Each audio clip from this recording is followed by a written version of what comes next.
ಚನ್ನಪಟ್ಟಣಕ್ಕೆ ಏನ್ ಮಾಡಿಲ್ಲ ಅಂತ ಅವ್ರಿಗೇನು ಗೊತ್ತು. ಅವರು ಚನ್ನಪಟ್ಟಣ ನೋಡೋಕ್ಕಿಂತ ಮುಂಚಿದ್ರು ನಾನು ಚನ್ನಪಟ್ಟಣ ನೋಡಿದ್ದೀನಿ. ಅವರು ಭಾಳ ಲೇಟಾಗಿ ರಾಜಕಾರಣಕ್ಕೆ ಬಂದವರು. ನನ್ನ ರಾಜಕಾರಣ ಶುರುವಾದ 10 ವರ್ಷದ ಮೇಲೆ ನಾನು 85ಕ್ಕೆ ಅಸೆಂಬ್ಲಿ ಅವ್ರ ತಂದೆ ಮೇಲೆ ನಿಂತವನು. ಅವರು 95 96 ಬಂದು ಪಾರ್ಲಿಮೆಂಟ್ ಇದ್ದವರು. 10 ಇಯರ್ಸ್ ಮುಂಚಿತವಾಗಿ ನನಗೆ ಆ ಭಾಗ ಚನ್ನಪಟ್ಟಣ ಎಲ್ಲ ಗೊತ್ತು. ನಾನು ಆ ಜಿಲ್ಲೆಯವನು.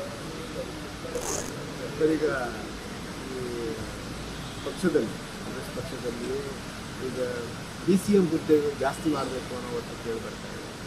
ಈಗ ನಿನ್ನೆ ಪ್ರಿಯಾಂಕಾ ಖರ್ಗೆ ಅವರು ಹೇಳ್ತಾ ಇದ್ದಾರೆ, 6 ದಿವಸ ಆಗಿದೆ, ಎಲ್ಲರನ್ನೂ ಮುಖ್ಯಮಂತ್ರಿ ಒಬ್ಬರ ಲೆಕ್ಕದಲ್ಲಿ ಎಲ್ಲರನ್ನೂ DCM ಅಂತಿದೆ. DCM ಈಗ ಮತ್ತೆ ಸಡನ್ ಆಗಿ ನೀವೆಲ್ಲ ನಾವು ನ್ಯೂಸ್ ಹಾಕ್ತಿರಲ್ಲ, ಏನಾದ್ರು ಹೇಳಿದ್ರೆ ಪಾಪ ಖುಷಿ ಪಡೋನು ನಾನು ಬೇಡ ಅಂತ ಹೇಳಕ್ಕಿರ್ತದ.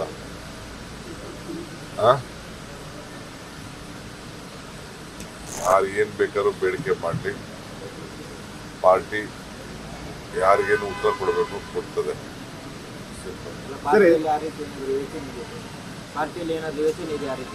ನೀವು ಮಲ್ಲಿಕಾರ್ಜುನ್ ಖರ್ಗೆ ಸಾಹೇಬ್ರನ್ನ ನಮ್ಮ ಇನ್ಚಾರ್ಜ್ ಇದ್ರೆ ಭೇಟಿ ಮಾಡಿ, ಇಲ್ಲ ಚೀಫ್ ಮಿನಿಸ್ಟರ್ ಕೇಳಿ.